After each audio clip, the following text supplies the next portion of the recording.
Good afternoon, everyone. Today is Wednesday, December 17. We're just 8 days away from Christmas Day. I'm DJ Moises. And welcome to Beyond the Headlines. And here are the top stories for today. LTFRB Regional Director clarifies move to convert 600 e-vehicles into taxi units in Cebu Province. Upland development ban in Cebu City eyed after Tino. PDEA-7 PRO-7 to destroy 468.1 million worth of illegal drugs in Cebu City. And finally, schedule power interruption in some areas of Cebu City on December 20. So we have a jam-packed episode today. And first up, we turn to a story that has sparked debates among taxi operators, commuters, and city officials alike. LTFRB Regional Director clarifies move to convert e-vehicles into taxi units in Cebu Province. And earlier today, we interviewed LTFRB 7 Regional Director Eduardo Monte de Alto Jr.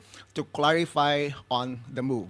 So let's hear directly from Director Monte Alto on what this means for traffic commuters and existing taxi operators. Sige, good morning, Director Monte Alto. Kanang Yes, sir. first na pangutanan ako dinhi actually is, can you briefly explain the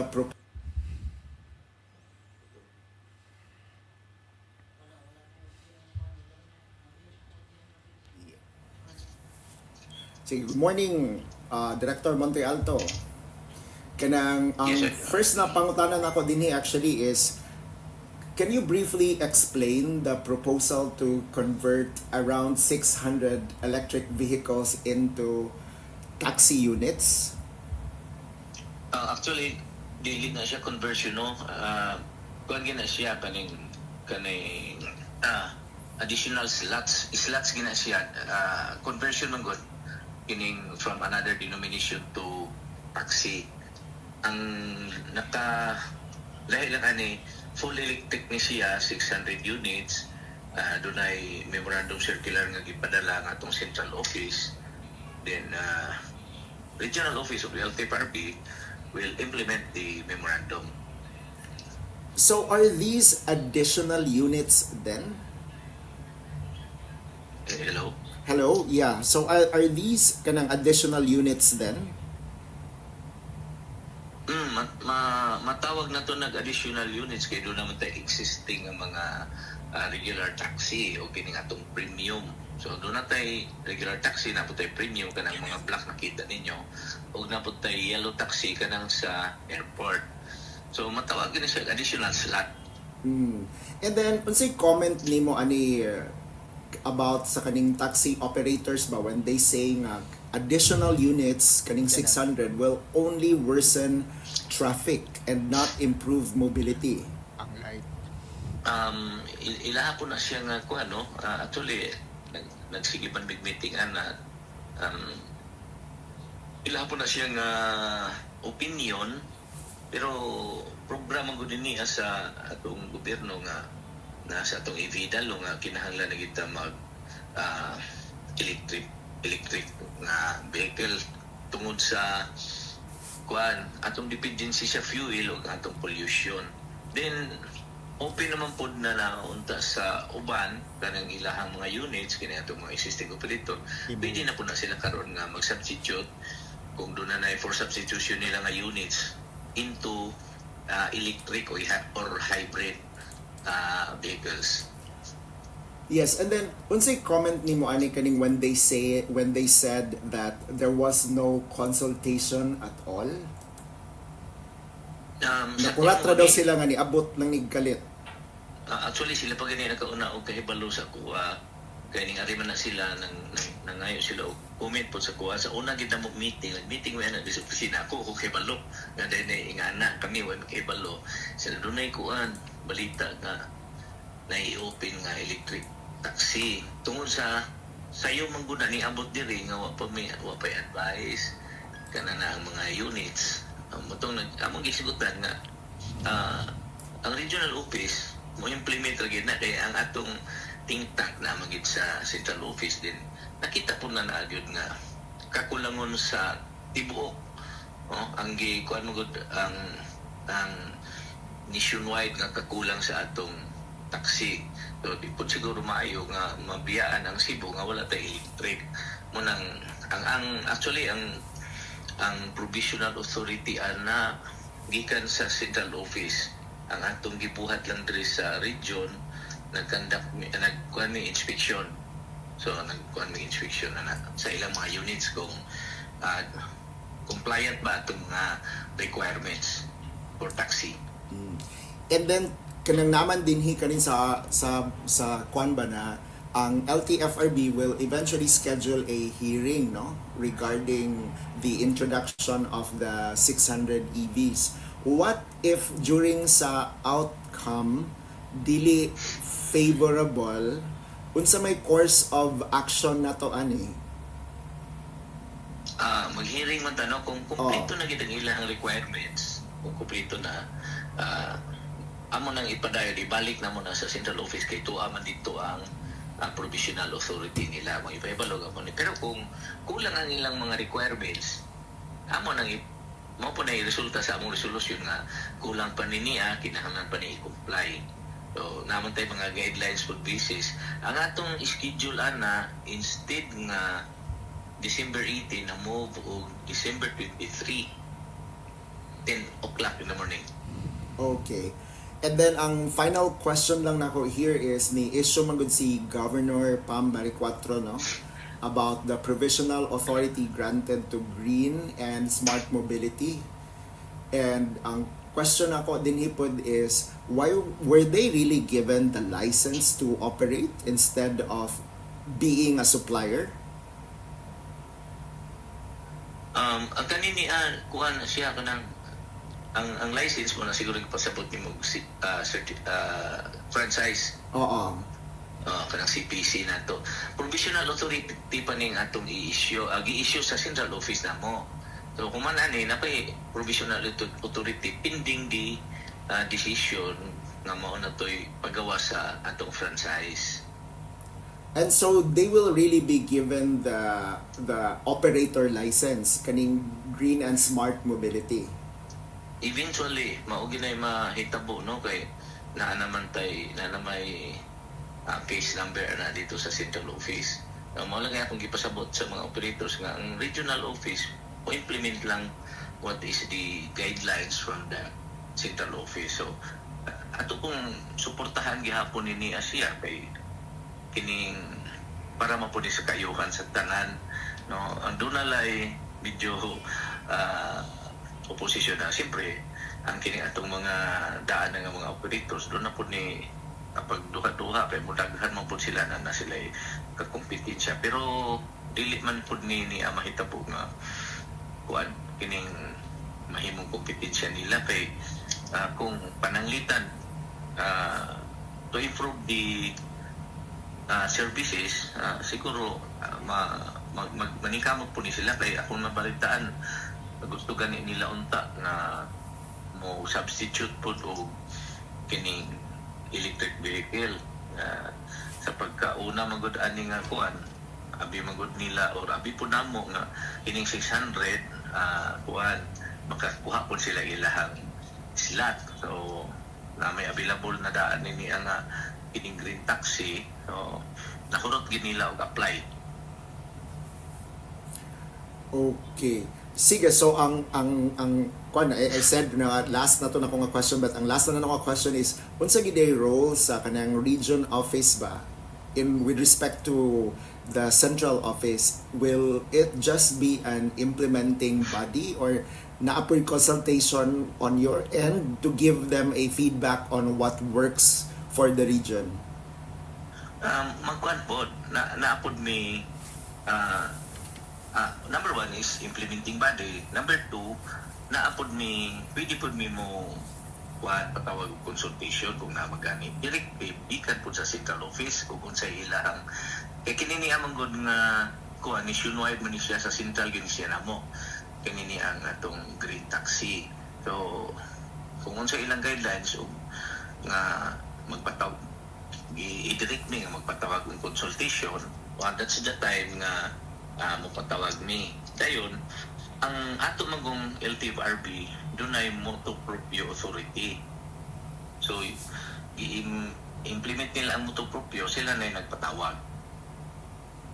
Okay, sige, thank you for your time, Director Monte Alto, ha, and happy holidays. Yes, sir. Good morning. Good morning, good morning.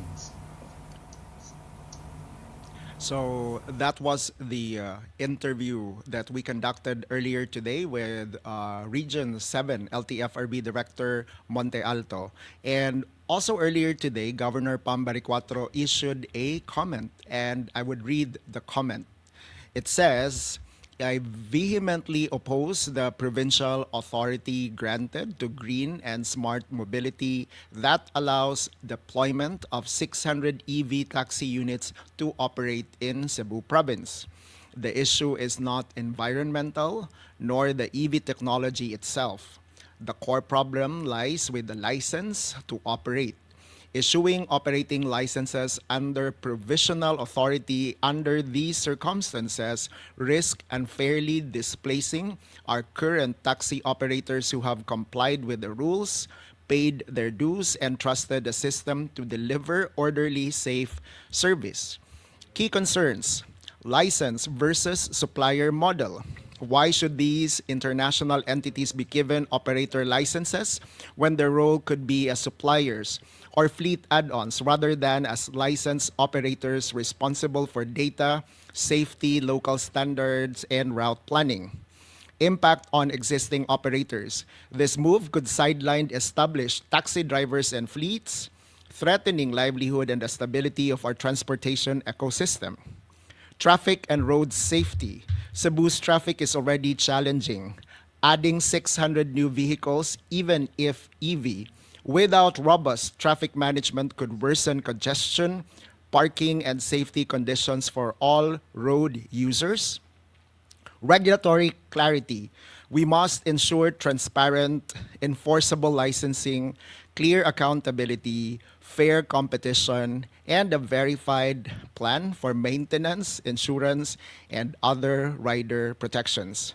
What I seek to advise or achieve: a thorough public and data-driven review of the provisional licenses before any deployments. So that was the statement that was also made by Governor Pamela Baricuatro regarding this particular development. Ang comment lang yun nako aniniya is, I think I see the value, no? When people would say that this is not necessarily a question, no, about protecting the environment, or this is not just a question about deploying EVs, because these are good developments. These are positive developments. I think ang question lang din is how it is being implemented. No? So I think that's the point of contention.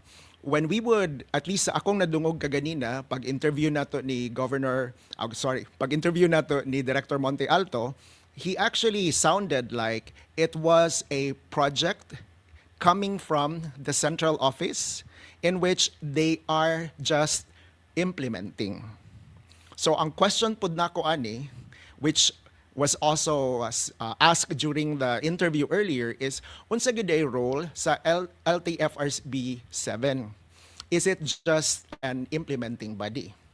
Although Director Monte Alto also clarified nga they are an implementing body, but part of that is also giving feedback to the central office. But the question actually remains why it sounded like there was little to no data-driven initiative to actually assess the impact of the 600 vehicles to the already congested road in Cebu City.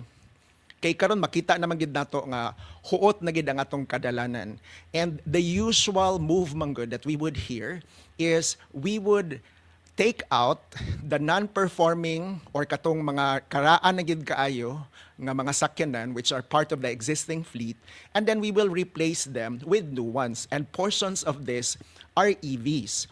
So the question now is, why was there no assessment at all in terms of removing these cars? And it sounded like gidiretso na lang deliver ang 600 vehicles, and then up for consultation slash implementation. Now, what is the value of the consultation here then if the 600 vehicles are already here? No? So these are valid questions also that some of our viewers, including myself, are also asking. So we are hopeful that as we move forward with this development, which is, by the way, positive, we would also accompany them with corresponding data, information, and assessment, including transparency, so that positive developments such as this one, we are able to leverage their benefits fully.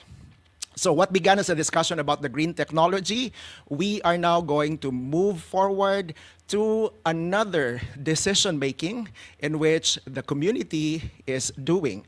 So we have city government, no, is already now weighing on the moratorium on upland and watershed construction after Typhoon Tino killed 33 people, renewing concerns that unchecked hillside development worsens flooding and landslide. So on December 15, Councilor Joel Garganera urged the city to suspend new upland permits pending a full policy review. And today we are fortunate because joining us on the line is Councilor Garganera himself, who is spearheading the proposal for the citywide moratorium on upland development in Cebu City following recent flooding concerns. Councilor Joel, maayong udto. Mayong udto po, DJ, o sa nagpaminaw po sa atong programa karon mayong udto Subo. Yes. So ang question na to actually, Councilor, is this a temporary pause or is this already a formal step towards a policy shift, no, on how Cebu City is going to handle upland development moving forward? Yeah, well, in my privilege speech, aside from the moratorium, which will the mayor will decide, no, on how long, and that depends because part of which is he has to create a composite team, which composed of national agencies like DNR, ENB, DPWH, and the counterpart in the local, and these are the body that will review all existing upland developments, and at the same time, during the duration of this review and revisiting developments in the area, we will stop receiving new applications, no? Because as you can see, right after Tino, there was a flood again. There was a typhoon, and klaro jugayo nga grabe ang yuta, no? Ang sedimentation, the rivers and ordinary sa atong kadagatan. So I understand kami diri sa mama, kami sa lowland, every now and then ado natay desalting, but then again this will be a cycle if there's nothing to be done diha sa upland. So mao ni siya ang atong gihimo. And then I hope the mayor can convene right away the composite team and at the same time can decide on the duration of the moratorium. Okay, so na-capture na ko, Councilor, no, it's clear to me how the moratorium will cover new permits, no? But can you clarify further what will happen about the ongoing projects? Yeah, as I said, this composite team will revisit, no? Because if you go to the mountains, Karon, there are a lot of site developments. And mind you, these site developments have been going on for years already, and there's no development. So it's just like Wari being disguised as site development. Daghan kay na dito. In fact, for the last 3 months, Sisinro and my office endorsed to the mayor's office for the cease and desist order, no, of this operation. And for those big land developments, of course, ato gyapon nang i-revisit, and they are part of the moratorium. Kay the way things are doing karon, pildi gid ang kalikupan, pildi ta. And then unsa man atong buhaton, ug wala ta intervention. mind you, this is not anti-development. This is pro-responsibility. Kaya nga lang, daghan sad, no? Daghan sad atong mga kaigsunan, mga developer, kaya nga lang po nga magtuman po sila sa lagda. Because the way things are doing sad, as I said earlier, wala gitay kapaingnan. Kung dili, magampo lang ta nga, dili na sad mausab ang katong nahitabo sa niaging Tino. And as we all know, ang atong kalamidad nagkaanam og kagrabe, nagkaanam sad ka successive. Just imagine karong tuiga, pipila lang ka buwan, the last quarter of the year, pila kalinog ka, pila ka kaning baha, pila ka dako nga nahimo nga kadautan dito sa kabukiran. So mao na gini siya, this is the new normal na. So kaya nga lang mangandam gyud ta, tingali na atay moment of kaning stoppage, but then during those moment of stoppage kaya nga lang naasay pagabuhaton ang kaning composite team, aron sad matagaan po do justisya katong ongoing nga compliant sila sa mga environmental laws. We have a question here, no, Counselor, no, from one of our viewers. Can you cite ongoing upland developments or future project on the pipeline? That, I mean, this will potentially be impacted. No? It was made of record, man. No, there were five earth movement that we issue cease and desist order diya sa kabukiran. No, as I said, no, daghani sila. I cannot enumerate them, and it would be better if the composite team will review all of this aron comprehensive ang atong findings, no. And you've mentioned this team, no, who will do the assessment and review. Who are or who will be part of this team, Counselor? Yeah, of course, on board ang atong mga national agencies. We have DNR, EMB, kaning Geoscience, DPWH, and then of course ang atong counterpart from the city, we have DPW, atong Sisinro, na atong disaster team, na sa atong OBO, and then we also welcome, no, sector from the academe, if natin mga geologists and hydrologists from the private sector, civil engineer. These are one among the sectors na atong invite to be part of the composite team. And then, as we know, for every development, no, even positive developments, there are always kanang critics, no. And how would you address questions, no, from critics that this could potentially impact jobs and could slow development? How would you address this perspective, Counselor? You know, you cannot compromise the safety of our constituents. You can never compromise environment. When I say you can never compromise environment, is when you can never compromise if water gets so high because ang atong siltation daghan na kayong sediments nga ni dagayday diri sa atong sapa, dali na lang mo overflow. You can never compromise ang atong hangin o natay mga developments diya nga nakadaot sa atong hangin. You can never compromise that. You cannot equate that with money and jobs. Mao na kani akong giingon, kani atong moratorium, this is, as I said, this is not anti-development, this is pro-responsibility. So kadtong mga developer nga dunay mga gipaghimo nga development diya sa kabukiran, they have to be responsible, they have to be mindful with the existing environmental laws, especially if it includes earth movement, if it includes slope modification, and of course, ang kanang to prevent na to sa sediments na runoff water sa ilahang mga gipaghimo nga operation diya sa bukid. So, dili, kaya lang they have to be mindful. This is not anti-development, as I said.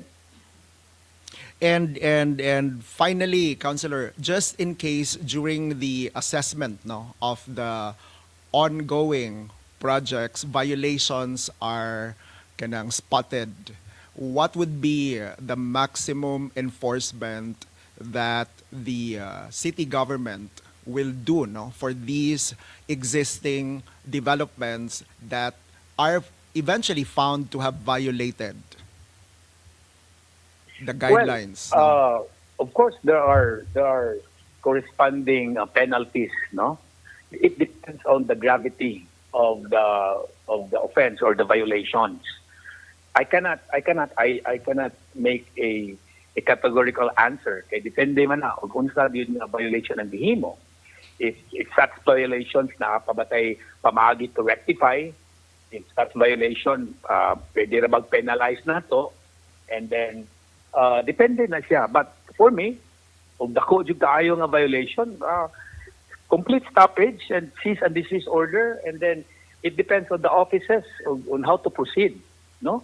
So as I said kaganina, we should not compromise the discomfort of people. We should not compromise nga ang atong environment ma-violated. So thank you, Councilor Garganera, for joining us today. Magstorya ug magkita ra gyud ta sa kanang mga issue, no. So hopefully in the future ang sunod na to kita kanang kaon na gyud, no. Nagdali-dali na ba kung kaon kay nag-interview ka? And ato lang siguradoon, Councilor, nga kung naman nga ni Wala naman election. ko diri sa Banilad. Tapos okay. Banilad, kaning cookies nga manok. Dali na ba kayo? Nagdali-dali na ba kung kaon ha? Tungod nimo. So salamat, Councilor. Naman ka na permit ang manok na imong gikaon. Naman. Sige, thank you, Councilor. Happy holidays. Thank you.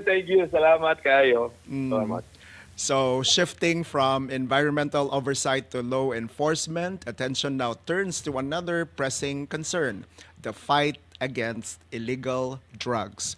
So, the Philippine Drug Enforcement Agency in Central Visayas, or PDEA-7, is set to destroy over 468 million pesos worth of confiscated illegal drugs this Wednesday morning, December 17, at a funeral parlor in Cebu City. The seized substances, including shabu and marijuana, will first be screened by PDEA chemists before being thermally incinerated in the cremation chamber, marking one of the largest public destruction operations in the recent years. So on the phone is Sunstar correspondent Arnold Bustamante. So Arnold? Wala pa si... as you can see, ni-ring pa ang phone as we are trying to reach kanang Arnold, no? So what's interesting about this development, because as we could hear from the intro, no, this is the largest incineration operation that are being conducted, no? And this is related to the never-ending but just important war on drugs, no? I think by now we are already more aware about the effects of drugs, not just on the individuals. Kadyo lang kay Arnold, nag-intro pa ko. Okay, not just, but seriously, not just on the individuals, but also the families and the communities of these individuals, and even how they impact the country in general. So that's why developments such as this one are something that we also welcome. So once again, nanagid siya karon on the phone, we have Sunstar correspondent Arnold Bustamante. So Arnold, you can now speak. Mayong puntos ato nga mga viewers sa Sansar live karong adtuha. Marapuson nga nasunog yun ang kapin sa audulan sa 500 million pesos na balur sa illegal nga drugas. Ini silang mga ebidensya, sorry kay murag natukan ko gamay ha.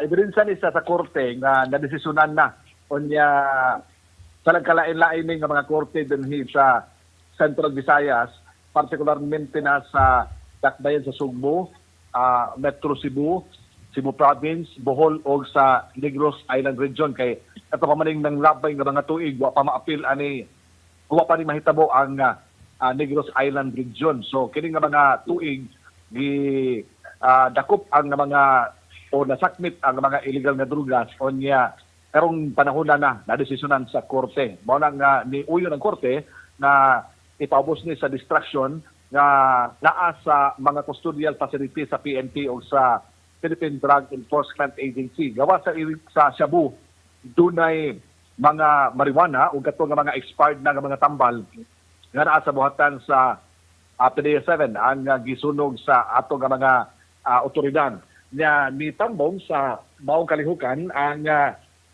secretary mismo sa Dangerous Drugs Board o ang director mismo sa PN o sa PDEA